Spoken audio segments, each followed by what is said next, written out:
Segunda-feira, 8 de setembro de 2014. Seja bem-vindo, está começando agora o canal de notícias aqui pela UPF TV.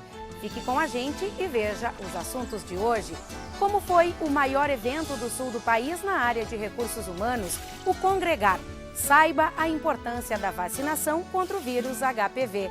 Na sequência de entrevistas com os candidatos a deputado federal e estadual por Passo Fundo, a jornalista Zulmara Colucci conversa hoje com Gilberto Capuani, do PMDB. O desfile de 7 de setembro em Passo Fundo, que reuniu um público de mais de 2.000 pessoas. A festa de aniversário dos 17 anos do Mundo da Leitura da UPF. E ainda no estúdio, vamos falar sobre as comemorações dos festejos Farroupilha. Nossa convidada é a coordenadora da 7ª Região Tradicionalista, Gilda Galeazzi. Continue conosco, aqui você encontra mais conteúdo.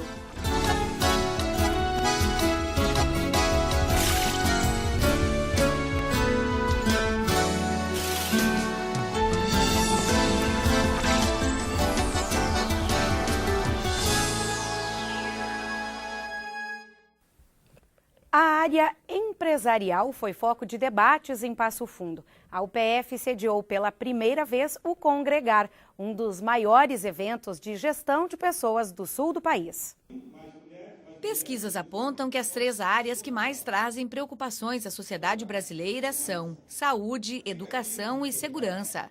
E o desafio é construir soluções simples que possam melhorar a situação do país. Este foi um dos assuntos discutidos no painel Simplificando a Gestão de Temas Complexos, no Congregar, evento realizado pela Associação Brasileira de Recursos Humanos, a BRH.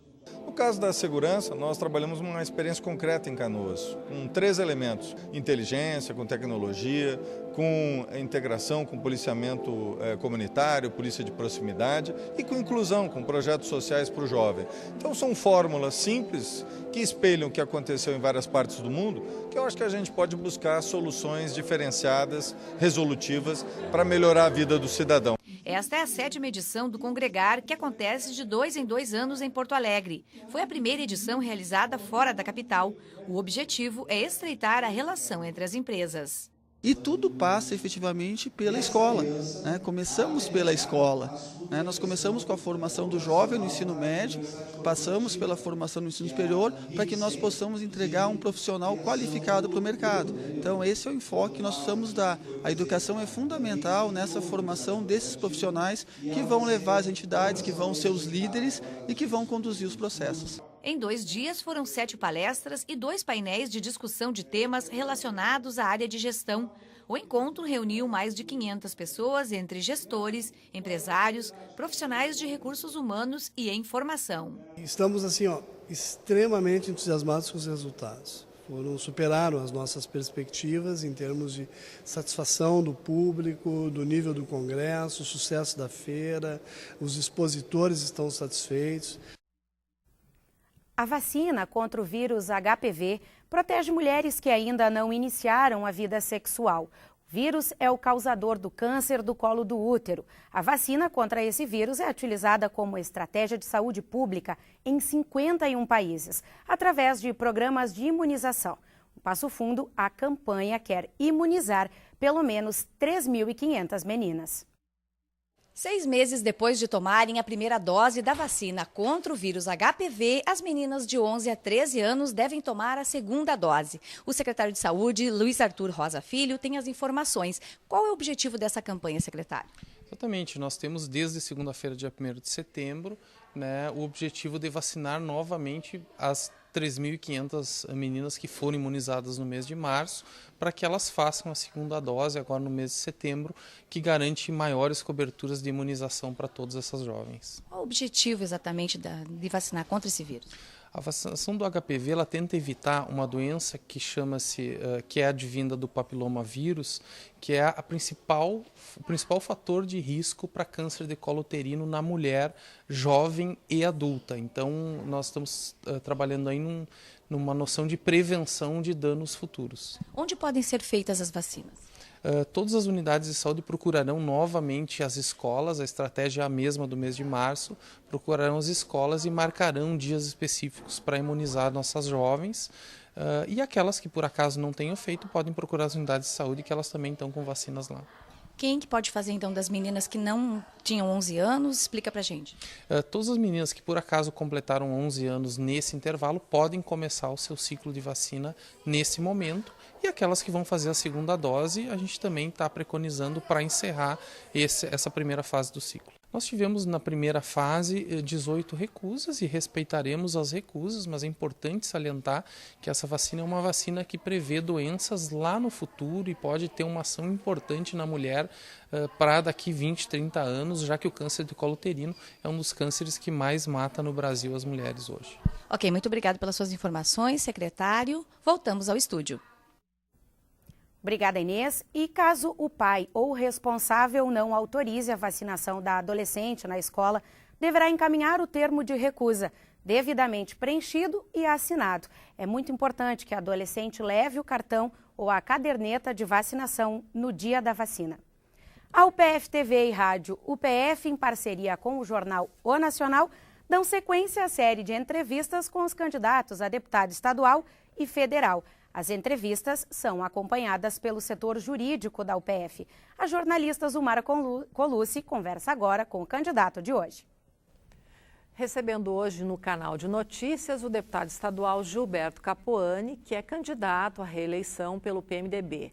Essa entrevista, deputado, terá duração de 8 minutos e esse tempo passa a contar a partir de agora.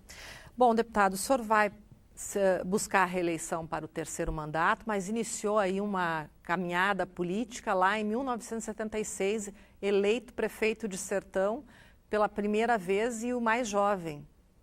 Bom, em primeiro lugar eu gostaria de dizer para a comunidade de Passo Fundo de que eu sou filho de Passo Fundo. Eu sou natural de Sertão, na época distrito do município de Passo Fundo, e moro aqui já há 20 anos, portanto sou passofundense, cidadão passofundense. Inclusive no último mandato como prefeito lá, quando candidato e quando prefeito, eu já morava aqui em Passo Fundo. Comecei a minha vida política muito jovem, com 22 anos, eu fui o prefeito mais novo da história política do Rio Grande do Sul.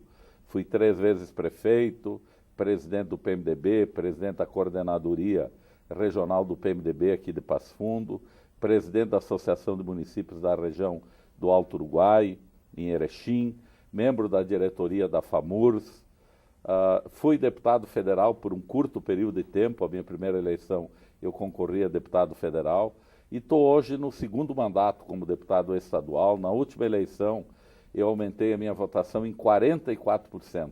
Fui um dos deputados que mais aumentei proporcionalmente o número de votos. E a sua linha de atuação dentro da Assembleia Legislativa será a mesma caso o senhor se reeleja mais uma vez para mais um mandato? Sem sombra de dúvida. Em primeiro lugar, dizer que eu, durante esses 8 anos, sempre atuei muito na área da saúde e da educação. 8 anos que eu faço parte da Comissão de Saúde e da Educação. Eu coordeno lá a Frente Parlamentar em Defesa da Segurança Pública, presidi a comissão especial que trata das demarcações das reservas indígenas e dos quilombolas, e sou presidente da Comissão do Mercosul e Assuntos Internacionais da Assembleia Legislativa. Nessa questão das áreas indígenas, o senhor teve um envolvimento bastante grande, não é? Presidiu essa comissão. Qual é a sua posição a respeito desse tema? Bom, em primeiro lugar é assegurar ao indígena a proteção do governo. O governo tem sim que cuidar das populações indígenas, tem que ter políticas públicas de inclusão do índio na sociedade. Agora, daí a demarcar uma reserva indígena, ou melhor, criar uma nova reserva em cima de uma área de agricultura consolidada, tem o meu total repúdio. Eu defendo o direito da propriedade. Aqueles imigrantes italianos, alemães, poloneses, que vieram aqui há 150 anos atrás, a convite do governo brasileiro, para trazer aqui novas tecnologias para aplicar no campo, na agricultura, na pecuária, e aqui criaram o Rio Grande e o Brasil que nós temos hoje. E querer agora criar em cima dessas propriedades, na mão grande, com laudos antropológicos dirigidos, tendenciosos, tem o meu total repúdio. Eu defendo, sem sombra de dúvida, o nosso agricultor para que ele continue produzindo e prosperando. E se há necessidade de aumentar as reservas indígenas, e não há, porque para cada indígena tem 130 hectares de terra, nós temos no país 0,4% da população é indígena e 12,5% do território é reserva indígena. Essa comissão especial na Assembleia, ela teve um papel fundamental no sentido de conscientizar ou levar informação à comunidade, é isso? Em primeiro lugar, informar a comunidade do que é a demarcação da reserva. Demarcar é demarcar uma reserva indígena, não é expropriar a terra de agricultor para instalar lá um grupo de indígenas que eventualmente se desentende com outro lá em determinada reserva. E nós sugerimos 13 parâmetros que o governo deveria seguir para fazer a demarcação das reservas indígenas. E não foi aceito, o conflito está aí criado, nós vivíamos em paz aqui, brancos, índios, negros, e o governo está permitindo que se crie essa cisão. O senhor vê uma solução aí? O governo agir, o governo atuar, o governo fazer respeitar o direito à propriedade. Bom, o senhor tem outro tema aí que o senhor trata com bastante afinco, não é? Que é a questão da segurança pública. Como é que o senhor tem atuado aí nessa sem área? sombra de dúvida, tem alguns números que a gente precisa colocar. E aí eu cito outros governos para a gente ter um parâmetro. No governo Rigoto se gastava 7,36% em segurança. Agora no governo Tarso, menos de 5%. Isso foi num ano 1 bilhão e 70 milhões de reais a menos do que se aplicasse aquele percentual. Nós temos uma carência hoje de 13 mil policiais. Nós tínhamos em 91 30 mil policiais, hoje temos 22. Aumentou a criminalidade, se especializou o crime, nós reduzimos os investimentos em segurança pública e o número de policiais. O Rio Grande, de 2010 para 2011, foi o estado da federação que mais reduziu o investimento na área da segurança pública. Mais de 28% de redução. Isso só pode levar a segurança pública ao caos. Nós somos o 25º lugar da federação em aplicação de percentual por habitante na área da segurança pública. E eu tenho lutado muito por isso, defendido muito. Isso é responsabilidade do Estado.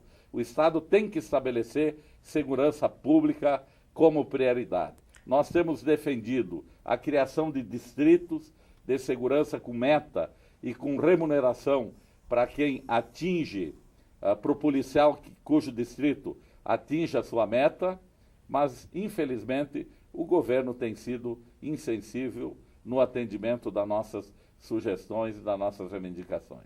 Se o senhor for reeleito, o senhor manterá essa mesma linha de atuação? O senhor pretende aprofundar ainda mais esses temas num próximo mandato? Sem sombra de dúvida. Eu não voto aumento de imposto e criação de emprego. Nesse governo se criaram 8 mil contratos emergenciais novos. Se aumentou taxas como do Detran em 140%. Atitudes como essa terão o meu repúdio. Nós temos que reduzir. No governo Rigoto nós tínhamos 20 secretarias. Hoje temos 31. Se inchou a máquina. 1.600 CC de até 25 mil reais por mês. A redução do déficit da Previdência Pública, que hoje consome 6,6 bilhões por ano, para pagar salários de até 54 mil reais. Com isso nós não vamos concordar, nós queremos a redução do tamanho do Estado, queremos que uma parte daqueles recursos que nós pagamos de imposto, 38% daquilo que nós ganhamos, seja revertido para a sociedade como trabalho, como serviço na área da segurança pública, na área da educação. Tá certo, candidato. Seu tempo, infelizmente, acabou. Nós agradecemos a sua presença. Amanhã a entrevista será com o candidato a deputado estadual, Rafael Bortoluzzi, do PP. Raquel. Obrigada, Zumara. E a equipe de vôlei BS Bills do PF esteve em Santa Maria neste final de semana para participar de mais um jogo pelo Campeonato Gaúcho de Voleibol Adulto Feminino. A equipe enfrentou a AVF e conquistou a vitória por 3-0. Com esse resultado, a equipe marca os primeiros 3 pontos no campeonato. O próximo jogo é contra a equipe da Sojipa, em Porto Alegre, no dia 14 de setembro. E ainda falando em esporte, a dupla Ricardo e Luana Machado também representaram a UPF neste final de semana. Eles participaram de uma prova válida pelo campeonato estadual na modalidade cross-country olímpico. Ricardo competiu na categoria Master masculino e terminou a prova em primeiro lugar. Luana disputou na categoria Elite feminino e também concluiu a competição em primeiro lugar. E depois do intervalo, como foi o desfile de 7 de setembro em Passo Fundo? Veja também, o Mundo da Leitura comemorou 17 anos de atividades e ainda políticos, festejos, a roupia. Conheça as primeiras prendas mais conteúdo.